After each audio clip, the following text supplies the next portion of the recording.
MCATEER, who is waiting for us in the very heart of government of the US. Hello, Ksenija.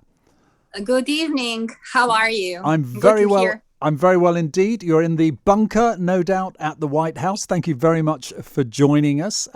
Yeah, I'm at the briefing room right now. President Biden is in Wilmington, so it's very quiet here, but Oh, still the press is working. well, good for you. You know, it's non-stop 24/7 these days. Now, look, this is our usual look at what's going on across the states. I remember, as I constantly never tire of telling, when President Trump was in office, programs out here would always devote a half an hour to criticising him. So I think it's fair enough Joe Biden is kept under scrutiny, and you're here to join me doing that. Now, the first thing I've got to ask, well, great. The first thing I've got to ask you about is this wonderful headline we got over here, because you are quite unique in the States in here.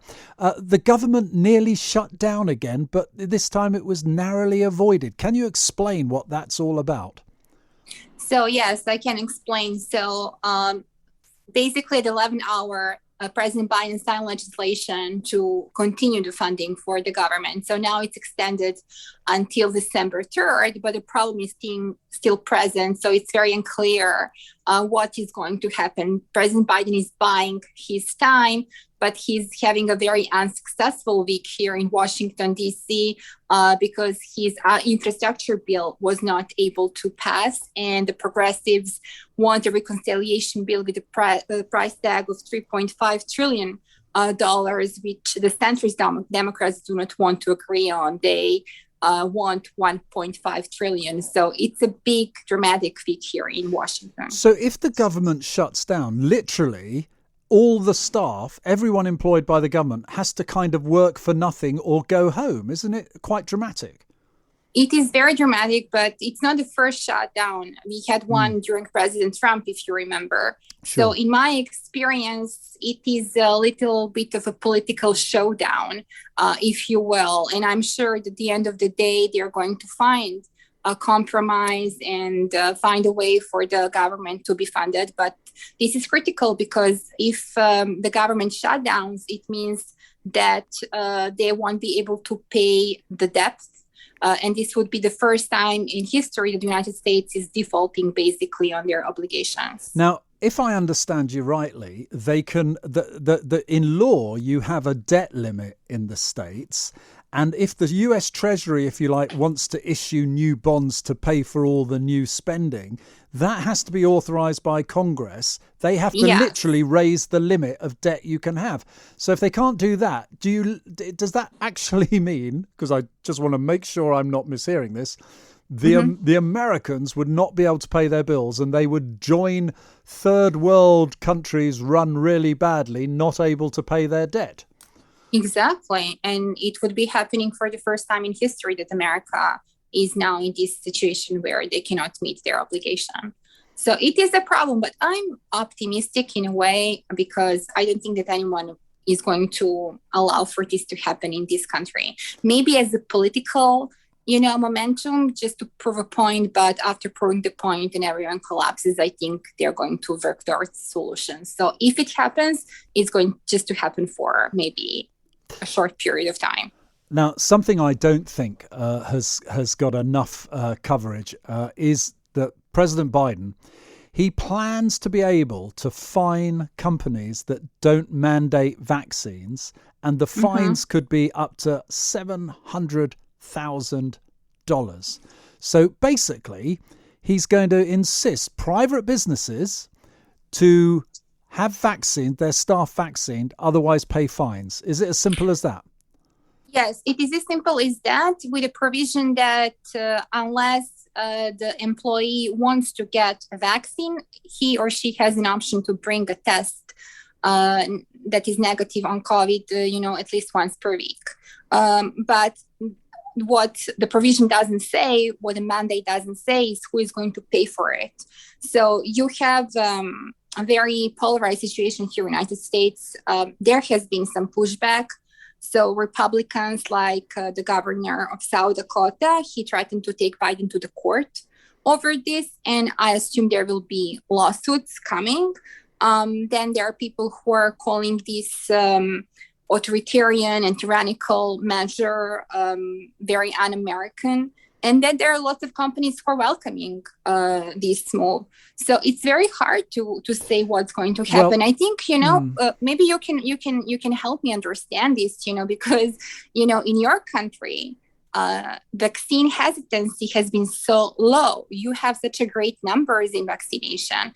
And here in the United States, hesitancy is growing. And in a country where you don't have this high level of hesitancy, you don't need to mandate. But if this is the case in the United States, do you have any option? That's really a tough one to answer. Well, you are quite right that we have a very successful uptake in it with limited vaccine hesitancy. But we are also instinctively protective of our freedom to choose, our right to choose. And the idea of fining businesses is a real anathema. And a lot of politicians would push back at it here. However, and the question I've got for you, Ksenija, is frankly, if I ask now members of the public if they supported this move that Joe Biden has done, and would they want it here in England, I suspect the vast majority of our British public would go, yes, good idea. Now, do the public support this idea? Partially, but not overwhelmingly. And that is the thing. The Republican voters do not support this. Libertarians do not support this. Mostly the voters who support this are the Democrats. And I was looking at the recent polls. So the acceptance of this mandate is lesser for the independents, for example, and they're very important portion of the Democratic vote or Republican vote. So Biden is overall losing his approval when it comes to his response to COVID. But again, does he have any other option? Probably he would need to try to message better to people why they need to take a vaccine, because I still don't understand why people don't want to take a vaccine if it's proven safe so far. And in democratic countries, no leader needs to mandate anything. So it's very strange. I do not support personally mandate, but if this is the only solution, it's really a tough one. I have been in New York City 2 weeks ago at South New York, this big Wall Street geopolitical conference, and every single person had to show proof of vaccine. Well, I'm vaccinated and I showed the proof. So on one hand, I felt more comfortable knowing that I cannot get COVID. But on the other hand, it makes me uncomfortable in terms of, sort of like a police state, you know what I mean? Fascinating. We could talk all evening about this because there's still the possibility we might have vaccine passports introduced for nightclubs and things like that over here. But that for another week, I'm sure. Now, a book's been written about Donald Trump, the Grisham book, I think it's called. It's revealing all sorts of things out there, from things Melania Trump's done to Trump's inside behavior, his temper, I'm reeling. This is a book by Stephanie Grisham, and she kind of a former press secretary turned kiss and tell, really, isn't it? Is this creating quite a stir over there? Not really. And as you probably know, as a former politician, every time when you have a tell-all book coming from someone who has been working on the inside of the Trump administration or any president's administration, you got to ask a few questions. First, is the source credible? Is the information accurate? What's the motivation? And if whether or not it's going to have any real impact, a political impact on the person in question here. When it comes to Stephanie Grisham, she's no media darling. We didn't have a good relationship with her, especially during her time here at the White House. She was involved in an attempt to take away press credential to one of our colleagues. So she was probably, the only person who was with Trump from the beginning to the end. So now she's basically jumping on the bandwagon, but I think she's coming too late to the party because press doesn't want to accept her book now as some honest, response to her time at the Trump's White House. But in terms of revelations, they're not that great, to be honest. Like we probably knew most of the things that she's talking about. She's a single mom, and she needs a source of income, and that's the best explanation that I can offer for her motivation, because she knows that no one really wants to hire her right now, and she cannot go back to Trump. She cannot go back to never Trumpers in the Republican Party because she works for Trump, and the Democrats don't want to have to do anything with her. But in her defense, she has been treated, not so great by the former president. Mark Meadows didn't want to do anything with her. He wanted her gone. So she had the hard time also in the White House. But my question is, well, why you didn't speak out earlier if it was that bad? Okay, just one more area to touch on, if I can keep you for a little longer, is the approval rating for Joe Biden has taken quite a knock. He's still probably got a higher approval rating than Donald Trump had at this time, but it's all heading in the wrong direction. Does this really matter so long as the Republicans don't seem to have a natural leader as they head up to the midterms? In other words, does the fact that Joe Biden is not very popular, 9 months into his presidency, is that going to have much impact on the midterms next year? That's a great question. I think it would, no matter the fact that you mentioned that we don't know who is going to run as the Republican nominee in 2024.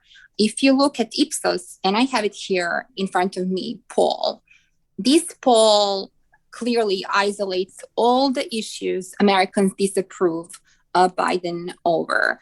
And all these issues, and I will tell you all these issues just in a second, all these issues Republicans campaign on and are very strong on. So this is why I think it's going to make a great difference in midterms. So, for instance, immigration and situation on the U.S.-Mexico border, 66% disapprove.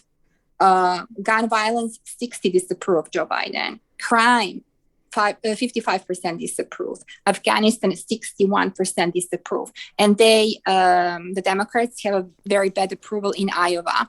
And I think that's the best indicator. So we have to look at, you say, as the key swing seats there. Look, I'm hoping we can pick this up again next week. This was fantastic to hear from you. Ksenija MCATEER, our White House correspondent, deep from the briefing room in Washington, D.C. You can join the conversation.